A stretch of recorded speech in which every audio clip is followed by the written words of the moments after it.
Meaning of hakim. Hakim. Hakim.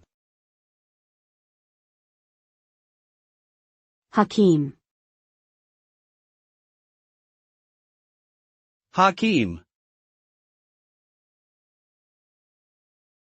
Hakim is an Arabic word that refers to a wise person, healer, or physician. The term is commonly used in Islamic cultures to describe a knowledgeable person who has expertise in traditional medicine and natural remedies. In particular, a hakim is someone who uses herbs, minerals, and various other natural substances to treat illnesses, rather than relying solely on modern medicine.